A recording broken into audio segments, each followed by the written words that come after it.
मीरा के जाते ही मन बोली, मैं नहीं जानती करण कि इतना बड़ा सच जानने के बाद आपका क्या फैसला होगा। मुझे ये भी नहीं पता कि अगर नंदिनी लौट आई तो आप किसे चुनेंगे, मुझे या उसे। पर मैं इतना जरूर जानती हूँ कि आप मुझसे बहुत प्यार करते हो और सच जानने के बाद मेरा साथ जरूर दोगे, इसलिए मैं आपसे सच कभी नहीं छिपाऊंगी, कभी नहीं। मधु यही सब सोच रही थी कि तभी शालिनी हाथों में नाश्ते की ट्रे लिए उसके कमरे में आकर बोली, गुड मॉर्निंग मधु।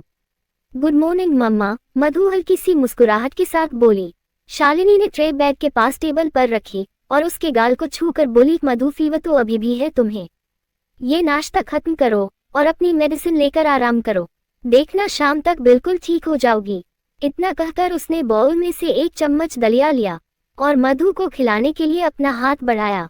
उसने दलिया खाया और बोली, मम्मा मैं ठीक हूँ, अपने हाथ से खा लूंगी। क्यों, मेरी बेटी मेरे हाथों से दलिया खा लेगी तो क्या इसका टेस्ट कम हो जाएगा? शालिनी ने उसे दलिया खिलाते हुए पूछा। मधु तुरंत बोली, नहीं मम्मा, आपको पता है कि ऐसी कोई बात नहीं है, तो फिर चुप करके खा लो। शालिनी फिर से बोली। मधु आगे कुछ नहीं बोल पाए और चुपचाप खाने लगी। वो शालिनी की ओर देखकर मन ही मन बोली, मैं जानती हूँ मम्मा कि आप ऋषभ से बहुत प्यार करती है, पता नहीं आप मेरा साथ देगी या नहीं, मेरे सच पर आपको यकीन होगा या नहीं। अगर आपने ऋषभ का साथ दिया तो एक बार फिर मुझसे मेरी माँ छिन जाएगी, पर सच छिपा भी तो नहीं सकती क्योंकि वो राक्षस इसी घर में रहेगा और उसकी गंदी नजरें हर वक्त मुझ पर होगी।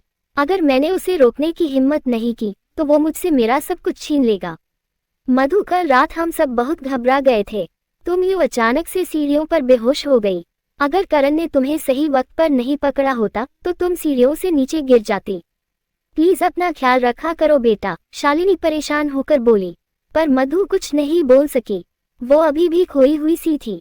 शालिनी ने उसे इतना परेशान देखा तो फिर से पूछा, क्या हुआ बेटा, क्या सोच रही हो? मधु चौंक कर बोली, कुछ नहीं मम्मा, मैं बस यही सोच रही थी कि जब भी मेरी जिंदगी खतरे में होती है करण ना जाने कहां से मुझे बचाने आ जाते हैं, जैसे उन्हें पहले से ही पता चल जाता हो कि मैं मुश्किल में हूँ। मधु, जब दो लोगों आत्मा से जुड़ जाते हैं तो उन्हें एक दूसरे के दर्द में होने का आभास पहले से ही हो जाता है। करण भी तुमसे आत्मा से जुड़ चुका है, इसलिए तो तुम्हारे दिल की बात बिना कहे ही समझ जाता है, ठीक वैसे ही जैसे तुम समझ जाती हो, है ना? शालिनी ने मुस्कुराते हुए पूछा। मधु भी मुस्कुरा दी। उसने दरवाजे की ओर देखकर पूछा, मम्मा करण कहाँ है? तुम्हारे डैड और बड़े पापा को उससे कुछ जरूरी बात करनी थी तो वो उनसे बात कर रहा है। शालिनी ने इतना कहा ही था कि तभी आरव और मीरा वहां आ गए। मीरा अंदर आते ही बोली, मधु करण को थोड़ा टाइम लगेगा, वो अंकल के साथ कुछ जरूरी बात कर रहा है। कोई बात नहीं, तब तक मैं भाभी को कंपनी दे देता हूँ। आरव बैग के पास रखी कुर्सी पर बैठकर बोला। उसे देखकर मधु के चेहरे पर हल्की सी मुस्कुराहट आ गई। तभी आरव ने पूछा, भाभी अगर मुझसे कोई गलती हो जाए तो आप मुझे माफ कर देगी ना? आरव के ये सवाल करते ही तीनों उसे हैरानी से देखने लगी, पर फिर मधु मुस्कुराते हुए बोली, बिना ये जाने कि तुमने क्या गलती की है मैं कैसे कह दूं ना आरव कि तुम्हारी गलती माफी के काबिल है भी या नहीं? आरव ने मीरा की ओर देखा। भाभी, शादी वाले दिन मीरा ने जो कुछ भी आपसे कहा था वो उसने मेरे कहने पर आपसे कहा था। आरव के इतना कहते ही मधु के साथ साथ मीरा भी उसे हैरानी से देखने लगी। वो नजरें झुकाकर फिर से बोला, हाँ भाभी, शादी के दिन मीरा ने जो कुछ भी आपसे कहा और जिसकी वजह से आपको इतनी तकलीफ पहुंची थी वो सब मेरा प्लान था ताकि आप करण भैया से शादी के लिए हाँ कह दे। आरव की बातें सुनकर मधु हैरान हो गई और मीरा की ओर देखने लगी। तभी आरव फिर से बोला, करण भैया को जब पता चला कि मैंने मीरा से ये सब करवाया था तो वो मुझसे बहुत नाराज हुए और उन्होंने मुझसे कहा कि मैं आपको तुरंत सच बताऊं, आपको बताऊं कि मीरा ने उस रोज आपसे रोहित को लेकर जो कुछ भी कहा था वो सब मैंने उससे आपसे कहने के लिए कहा था, क्योंकि अगर आपका दिल नहीं टूटता और आप अकेली नहीं होती तो करण भैया अपनी शादी का मंडप कभी नहीं छोड़ते। और मैं जान चुका था कि आप और भैया एक दूसरे से बहुत प्यार करते हो। उसकी बातें सुनकर मधु की आंखों में आंसू आ गए और वो मीरा को देखने लगी। शालिनी ने ट्रे टेबल पर रखी और गुस्से में आरव का हाथ पकड़कर बोली, तू चल मेरे साथ। वो उसे वहां से ले गई। उसके जाते ही मीरा उठकर मधु के पास आई। I am sorry Madhu, please तू मुझसे नाराज मत होना। उस रोज मेरे पास आरव की बात मानने के अलावा और कोई रास्ता नहीं था। तू करण से प्यार करती थी, इसलिए मैंने बस इतना चाहा कि तुझे तेरा प्यार मिल जाए। मधु ने बिना कुछ कहे टेबल पर रखी अपनी मेडिसिन उठाकर खाई और बैग पर लेटकर अपनी आंखें बंद कर ली। उसने मीरा की ओर देखा भी नहीं। मीरा रोते हुए बोली, प्लीज मधु, मुझे माफ कर दे। मैंने जो भी किया वो बस तेरे लिए किया। मैं अगर ऐसा नहीं करती तो तू कभी करण से शादी के लिए हामी नहीं भरती। तू शिमला वाले हादसे की वजह से करण से अपनी दिल की बात भी कहने को तैयार नहीं थी। ऐसे में जब आरव ने मुझे बताया कि करण भी तुझसे प्यार करता है तो मैं तुम दोनों को मिलाने के लिए आरव के प्लान में शामिल हो गई। प्लीज मेरा यकीन कर, उस रोज मैंने तुझसे जो कुछ भी कहा उसे कहते हुए मुझे भी उतनी ही तकलीफ हुई थी जितनी तुझे सुनते हुए हुई थी। पर मधु न ही कुछ बोली और न ही उसने अपनी आंखें खोली। तभी वहां करण आ गया। मीरा फिर से मधु से बोली, प्लीज मधु, ऐसे मत कर। मुझे पता है कि मुझसे गलती हुई है। मुझे तेरे साथ वो सब नहीं करना चाहिए था। मुझे इस बात का अंदाजा है कि तुझ पर उस पल क्या बीती होगी जब मैंने रोहित को लेकर तुझसे वो सब कहा था। प्लीज एक बार मुझसे बात तो कर। अगर मुझसे नाराज है तो मुझ पर गुस्सा ही कर ले, पर यूं ऐसे मुझसे बात करना बंद मत कर। मैंने तुझसे 2 मिनट बात नहीं की तो तुझे तकलीफ हुई ना मीरा? तो मुझे कितनी तकलीफ हुई होगी जब तूने मुझसे पूरे 8 घंटे 40 मिनट तक बात नहीं की थी। मधु बिना उसकी ओर देखे बोली। मीरा ने तुरंत उसकी बाह पकड़कर उसे उठाया और बोली, मैं माफी मांग रही हूं ना तुझसे, अब माफ कर भी दे, कान भी पकड़ लेती हूँ। मीरा ने अपने कान पकड़े तो मधु आंखों में आंसू लिए बोली, मीरा, मुझे ऐसा लगने लगा है कि मेरी जिंदगी झूठ और धोखे की बुनियाद पर खड़ी है। पहले शिमला जाते वक्त झूठ का सहारा लिया और फिर शिमला के हादसे वाली बात पापा को न बताकर उन्हें धोखा दिया। फिर तेरे इस नाटक की वजह से मैंने करण से शादी करके उन्हें भी धोखा दिया। प्लीज मधु, ऐसा मत बोल। मैं मानती हूँ कि मैं बहुत झूठ बोलती हूँ, पर तू जानती है कि मैं झूठ सिर्फ तेरे चेहरे पर मुस्कुराहट लाने के लिए बोलती हूँ और कोई वजह नहीं होती मेरे पास झूठ बोलने की। मीरा उसके गाल को छूकर बोली, झूठ की उम्र बहुत छोटी होती है मीरा, इसलिए ही तो तेरे झूठ की वजह से मेरे चेहरे पर आई मुस्कुराहट भी कुछ पलों के लिए होती है, क्योंकि जब तेरे झूठ सबके सामने आते हैं तो मुझे सिर्फ और सिर्फ तकलीफ मिलती है। तेरे झूठ की कीमत भी मुझे ही चुकानी पड़ती है। मधु गुस्से में बोली। इस बार मीरा कुछ नहीं बोल पाई। करण खड़ा दोनों की बातें सुन रहा था। वो ये सब सुनकर मधु के पास आया। मीरा की नजर जैसे ही उस पर पड़ी तो वो मधु के पास से उठकर जाने लगी। रोको मीरा, करण ने उसे रोका। मीरा के कदम रुक गए तो करण उसके पास आया। तुम्हें कहीं जाने की जरूरत नहीं है मीरा, क्योंकि तुमने कुछ गलत नहीं किया है। अगर तुम्हारी जगह मधु होती तो वो भी तुम्हारी खुशियों के लिए वही करती जो तुमने किया था। मीरा फिर से मधु की ओर देखने लगी तो करण मधु की ओर देखकर बोला, मधु, तुमने भी तो मीरा की खुशी की खातिर अपनी जिंदगी का इतना बड़ा फैसला चुटकी बजाते ही ले लिया था। तुमने भी तो उसकी खातिर मुझसे शादी कर ली। अगर तुम गलत नहीं हो तो फिर ये कैसे गलत हो सकती है? मधु ने कोई जवाब नहीं दिया और मुंह फेर लिया। मीरा उसकी ओर देखकर करण से बोली, रहने दो करण, मधु इस वक्त मुझे किसी के कहने पर भी माफ नहीं करेगी, क्योंकि इस वक्त ये बहुत गुस्से में है। जब इसका गुस्सा कम होगा ये अपने आप मेरे पास आ जाएगी, क्योंकि ये मुझसे ज्यादा देर नाराज नहीं रह सकती। वो फिर से मधु के पास आकर बैठी और उसके गाल को छूकर बोली, अपना ख्याल रखना, मैं शाम को फिर आऊंगी, बाय। मधु अभी भी कुछ नहीं बोली। मीरा उठकर करण के पास आई। करण, मधु शायद तुम्हें कभी बता ना पाए, पर मैं जानती हूँ कि ये तुमसे बहुत प्यार करती है। इतना प्यार कि अगर तुमने इसे खुद से दूर कर दिया तो ये अपने हाथों अपनी जिंदगी खत्म कर लेगी। इसलिए प्लीज, चाहे जो हो जाए, उसका साथ कभी मत छोड़ना। मधु की दुनिया अब तुम्हारे इर्द गिर्द घूमती है, इसकी सांस से तुमसे चलती है, इसलिए अपने और मधु के अतीत को कभी भी अपने और इसके बीच मत आने देना। ख्याल रखना मधु का। मैं चलती हूँ। इतना कहकर वो जाने लगी। मधु बेड से उठकर भागती हुई आई और उसने आकर मीरा को पीछे से कसकर पकड़ लिया। मीरा रोते रोते मुस्कुरा दी और पलटी। उसने मधु के गाल को छूकर पूछा, तूने मुझे माफ कर दिया ना? मधु ने रोते हुए हाँ में अपना सिर हिला दिया और मीरा के गले लग गई। दोनों को एक दूसरे के लिए इस तरह रोते देख करण के चेहरे पर भी मुस्कुराहट आ गई। मधु रोते हुए उससे बोली, तुझे पता भी है कि उस रोज जब तूने मुझसे वो सब कहा तो मुझे कितनी तकलीफ पहुंची थी, कितना रोई थी मैं, कितनी अकेली हो गई थी। मुझे ऐसा लगा था किसी ने मुझसे मेरा सब कुछ छीन लिया है। उस पर सिर्फ जान ही नहीं निकली थी मेरी। मीरा ने उसके आंसू पोंछे और बोली, आई एम सॉरी मधु, पर अगर मैं ये सब नहीं करती तो तू करण से शादी करने के लिए कभी हाँ नहीं कहती और हमेशा अपने अतीत में ही जीती रहती। मैं बस तुझे खुश देखना चाहती थी, इसलिए मैंने आरव की बात मान ली, वरना तेरी कसम मधु, अगर तू रोहित से सच में भी प्यार करती तो मैं तेरे रास्ते में कभी नहीं आती। पर मैं तेरे रास्ते में आ गई। मैंने जाने अनजाने रोहित को तुझसे दूर कर ही दिया। वो मेरी वजह से ये देश छोड़कर ही चला गया है। मधु की ये बात सुनकर मीरा गुस्से में बोली, हर बात के लिए खुद को दोष देना छोड़ दे मधु। रोहित तेरी वजह से इंडिया से नहीं गया है, बल्कि इसलिए गया है ताकि वो कुछ वक्त अकेला रहकर ये सोच सके कि उसमें ऐसी कौन सी कमी थी जो तूने उससे नहीं करण से प्यार किया। बेचारा वहां बैठे हुए बस यही सोच रहा होगा कि तूने उसके जैसे स्वीट से लड़के को छोड़कर करण जैसे खड़ूस और अकड़ू लड़के से प्यार क्यों किया। दोनों रोते हुए हंस पड़ी। तभी करण ने पूछा, तो तुम दोनों को मैं अकड़ू और खड़ूस लगता हूँ? हाँ, दोनों झट से एक साथ बोली। करण उन्हें गुस्से में घूरने लगा तो मीरा मुस्कुरा दी और मधु से बोली, अब तू अपने खड़ूस हस्बैंड के साथ अपना रोमांस कंटिन्यू कर, मैं शाम को आऊंगी तुझसे मिलने, बाय। मधु भी उसे गले लगाकर बाय बोली तो मीरा ने करण की ओर देखा और अपने दोनों कान पकड़कर मुस्कुराते हुए बोली, आई एम सॉरी। करण भी मुस्कुरा दिया तो मीरा फिर से हंस पड़ी, बाय करण, बाय मीरा। मीरा चली गई। मधु मुस्कुराते हुए दरवाजे की ओर देख रही थी, पर तभी करण ने उसकी बांह पकड़ी और उसे खींचकर अपने करीब ले आया। मधु के गीले बाल उसके चेहरे पर आ गए थे। करण ने अपनी उंगलियों से उसके चेहरे पर आ रहे बालों को हटाया और उसके कान के पीछे करते हुए पूछा, तुम्हें सच में मैं खड़ूस और अकड़ू लगता हूँ? मधु ने कोई जवाब नहीं दिया, वो बस करण को देखकर मंद मंद मुस्कुराने लगी। करण ने उसे घूरा, तुम्हारी इस मुस्कुराहट का क्या मतलब निकालूं मैं? यही कि मैं सच में अकड़ू हूँ।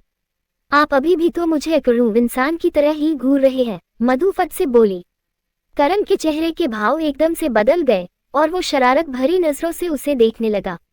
मधु ने मुस्कुराते हुए अपनी दोनों बाहें उसके गले में डाली और बोली, आप जैसे भी हो मुझे वैसे ही पसंद हो, क्योंकि आपके गुस्से में भी मेरे लिए सिर्फ प्यार होता है, ढेर सारा प्यार।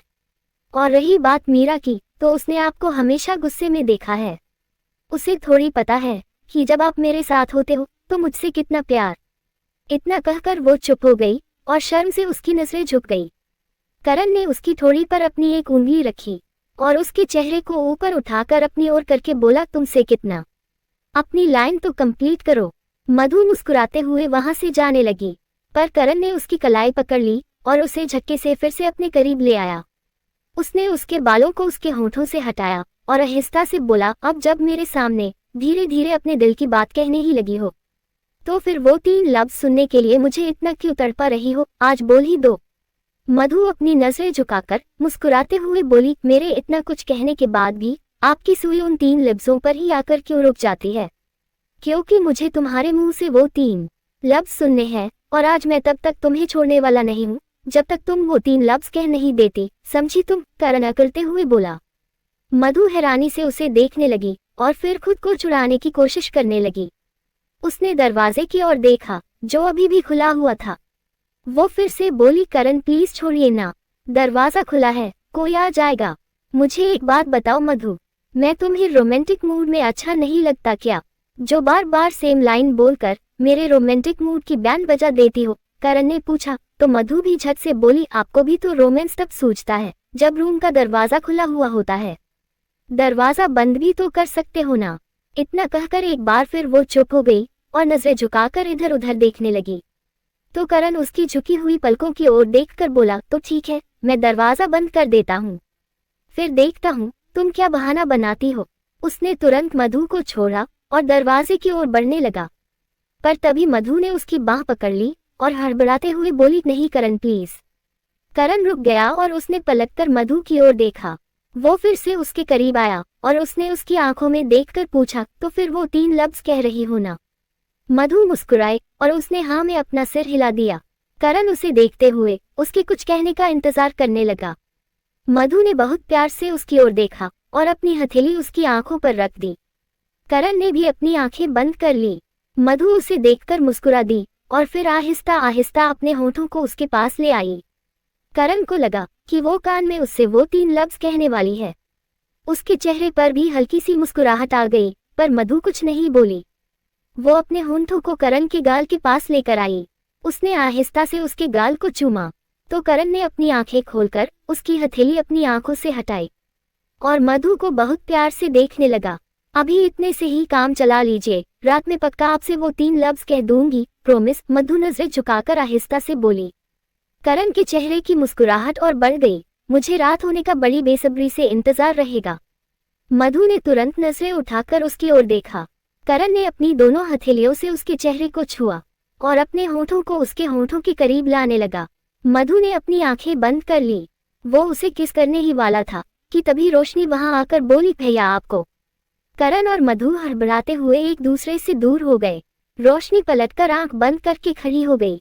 करण गुस्से में उस पर भड़का, रोशनी अब अगर तूने मेरे कमरे में पैर भी रखा तो मैं तेरी 3 साल की सैलरी काट लूंगा और मम्मा भी कुछ नहीं कर पाएगी। सॉरी भैया, रोशनी कान पकड़ कर बोली, पर मधु को हंसी आने लगी।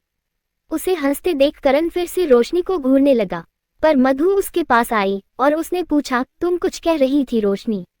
वो करण की ओर देखकर बोली, हाँ भाभी, करण भैया को बड़े साहब नीचे बुला रहे हैं, ऑफिस जाना है। पर मैंने तो डैड से नीचे ही कह दिया था कि आज मैं कहीं नहीं जाऊंगा, करण फट से बोला। पर तभी बलदेव वहां आ गए। करण, सिर्फ 2 घंटे का काम है बेटा, और काम बहुत इम्पोर्टेंट है, इसलिए तुम्हारा ऑफिस आना भी जरूरी है। काम खत्म होते ही तुम वापस घर आ जाना। करण मधु की ओर देखकर सोच में पड़ गया। तभी मधु ने आगे बढ़कर बलदेव के पैर छुए। गुड मॉर्निंग डैडी जी। बलदेव ने मुस्कुराते हुए उसके सिर पर हाथ रखा। गुड मॉर्निंग बेटा, अब कैसी तबीयत है तुम्हारी? मधु कोई जवाब देती उसके पहले ही करण बोला, मधु को बुखार अभी भी है, इसलिए मैं उसके पास रहना चाहता हूँ। बलदेव कुछ पल के लिए सोच में पड़ गए और फिर बोले, ठीक है बेटा, तुम बहू के पास रहो, हम लोग ऑफिस में मैनेज कर लेंगे। उन्होंने मधु की ओर देखा और बोले, बेटा अगर तुम मुझे डैड या पापा कहोगी तो मुझे ज्यादा अच्छा लगेगा। मधु के चेहरे पर मुस्कुराहट आ गई तो बलदेव फिर से बोले, अपना ख्याल रखना बेटा।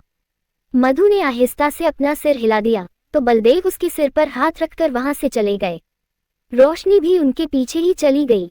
उनके जाते ही मधु करण से बोली, करण आप भी हद करते हैं, मुझे हल्का सा बुखार है जो थोड़ी देर आराम करने से उतर जाएगा। आपको मेरे पास रुकने की कोई जरूरत नहीं है, यह पूरा घर है मेरी केयर करने के लिए। आप ऑफिस जाकर अपना काम करिए, इतनी छोटी सी बात के लिए आपको मेरे पास रुकने की कोई जरूरत नहीं है। प्लीज आप ऑफिस जाइए, मैं कहीं नहीं जा रहा हूँ मधु, कम से कम तब तक तो बिल्कुल नहीं जब तक तुम तक पूरी तरह ठीक नहीं हो जाती। करण टॉवल उठाकर वॉशरूम में जाते हुए बोला, पर मधु ने उसकी बाह पकड़ ली। प्लीज करण, पापा ने कहा ना कि ऑफिस में कुछ जरूरी काम है तो आपको जाना चाहिए, और मुझे कुछ नहीं हुआ है, और फिर आपका काम थोड़ी देर का ही तो है। काम खत्म करके जल्दी से मेरे पास आ जाइएगा, मैं आपका इंतजार करूंगी। करण कुछ पल सोचकर बोला, ठीक है, पर एक शर्त पर। मधु एकटक उसे देखने लगी। करण ने फिर से उसे अपनी बाहों में भरा और बोला, मेरे आते ही तुम्हें मुझे वो 3 मैजिकल वर्ड्स कहने होंगे जिन्हें कहने के लिए तुम करण खुराना से मिन्नतें करवा रही हो। मधु मुस्कुराने लगी। बोलोगी? करण ने उसकी आंखों में देखकर पूछा। मधु ने हाँ में अपना सिर हिला दिया और बोली, आप नहा लीजिए, मैं आपके लिए कपड़े निकाल देती हूँ। कोई जरूरत नहीं है, तुम आराम करो, मैं अपने कपड़े खुद निकाल लूंगा। वैसे भी तुम बहुत ज्यादा वीक हो, जरा सी टेंशन में तुम्हें फीवर आ जाता है। ऑफिस से वापस आने के बाद तुम मेरे साथ हमारे फैमिली डॉक्टर के पास चलोगी, वो तुम्हारा अच्छे से चेकअप करेंगे, समझी तुम? जी, पर पहले आप जल्दी से नहाकर आइए। मधु ने उसकी बाह पकड़कर उसे वॉशरूम की धकेलते हुए बोली। करण चला गया। उसके जाते ही मधु के चेहरे पर एक बार फिर उदासी छा गई। इधर नीचे सब लोग हॉल में बैठे नाश्ता कर रहे थे। तभी शोभा ने शालिनी से पूछा, शालू मधु कैसी है अब? शालिनी ने उनकी प्लेट में पराठे रखते हुए जवाब दिया, माँ पहले से बेहतर है, पर बुखार अभी भी है उसे, मैं उसे नाश्ता देकर आती हूँ। तभी पूजा उठकर बोली। तभी मधु वहां आ गई। चाची मैंने नाश्ता कर लिया है, मम्मा ने मुझे अपने हाथों से नाश्ता कराया है। इतना कहकर उसने शोभा के पैर छुए तो उन्होंने मुस्कुराते हुए उसके सिर पर हाथ रख दिया। खुश रहिए बेटा। आप नीचे क्यों आई? डॉक्टर ने आपको आराम करने के लिए कहा है ना? दादी माँ, सुबह से मैं सबसे यही कह रही हूँ कि अब मैं बिल्कुल ठीक हूँ, मैंने अपनी मेडिसिन भी ले ली है। आप सब प्लीज मेरी इतनी फिक्र मत कीजिए। शाम तक तो मैं बिल्कुल ठीक भी हो जाऊंगी। मधु ने इतना कहकर बाकी सबके पैर छुए। सबके चेहरों पर मुस्कुराहट आ गई। मधु बलदेव के पास आकर बोली, पापा करण आपके साथ ऑफिस जा रहे हैं। वो बस रेडी होकर नीचे आते ही होंगे। बलदेव मुस्कुरा दिए, थैंक यू बेटा, मैं काम खत्म होते ही उसे वापस भेज दूंगा। मधु के चेहरे पर भी मुस्कान आ गई, पर तभी उसकी नजर सीढ़ियों से नीचे आ रहे ऋषभ पर पड़ी। उसे देखते ही मधु को घबराहट होने लगी। उसने खुद को संभालने की कोशिश की और मन ही मन बोली, मधु कब तक ऋषभ से भागती रहेगी? आज नहीं तो कल तुझे उसका सामना करना ही होगा, क्योंकि वो इसी घर में रहता है, इसलिए डर मत। करण और तेरे परिवार के होते हुए ये तेरा कुछ नहीं बिगाड़ सकता, कुछ नहीं। मधु मुझे वो दही का बाउल उठा कर दो। तभी शांति मधु की ओर देखकर बोली। मधु ने सिर हिलाया और बाउल उठाकर उन्हें दिया। तभी ऋषभ वहां आकर बोला, तो तुम हो वो नई नौकरानी? मधु, उसकी आवाज सुनकर मधु डर से कांप उठी, पर ऋषभ को नजरें उठाकर देखने की उसकी हिम्मत नहीं हुई। पर घर के बाकी सदस्य उसे हैरानी से देखने लगे। तभी ऋषभ ने आकर शोभा को गले लगाया। गुड मॉर्निंग दादी। गुड मॉर्निंग बेटा, शोभा मधु की ओर देखकर ऋषभ से बोली। ऋषभ उनके पास ही कुर्सी पर बैठा और मधु से बोला, ए सुनो, मेरे लिए एक ब्लैक कॉफी लेकर आओ, फास्ट। सब लोग उसे हैरानी से देखने लगे। ऋषभ की तेज आवाज सुनकर मधु फिर से घबरा गई और अपनी जगह से हिल भी नहीं पाई। तभी शोभा ने ऋषभ की ओर देखकर पूछा, आपसे किसने कहा कि मधु इस घर की सर्वेंट है? मोम ने बताया मुझे इसके बारे में। ऋषभ ने मधु की ओर देखकर जवाब दिया। घर के सारे लोग हैरानी से शांति को देखने लगे। वनराज ने गुस्से में अपने हाथों की मुट्ठी बांध ली, पर तभी ऋषभ मधु से बोला, तुम्हें यहाँ खड़े रहने की सैलरी नहीं मिलती होगी, जाओ और जाकर मेरे लिए कॉफी लेकर आओ। तभी पूजा अपनी जगह से उठकर बोली, मैं तुम्हारी कॉफी ले आती हूँ ऋषभ। आप क्यों लाएंगी चाची, ये नई नौकरानी लाएगी मेरे लिए कॉफी। ऋषभ मधु को घूरते हुए बोला। वनराज गुस्से में उठे और कुछ कहने लगे, पर तभी ऊपर खड़ा करण ऊंची आवाज में बोला, नौकरानी नहीं है मधु, इस घर की बीवी है मेरी। उसकी आवाज सुनकर सबने ऊपर देखा तो करण हाथों की घड़ी बांधे ऋषभ को घूर रहा था। लेखिका कविता वर्मा। अगर आपको मेरी लिखी कहानियां पसंद आ रही है और आप इस कहानी को आगे भी पढ़ना और सुनना चाहते हैं, तो मेरे चैनल को लाइक करें, शेयर करें और आज ही सब्सक्राइब भी करें। Thank you for watching this video.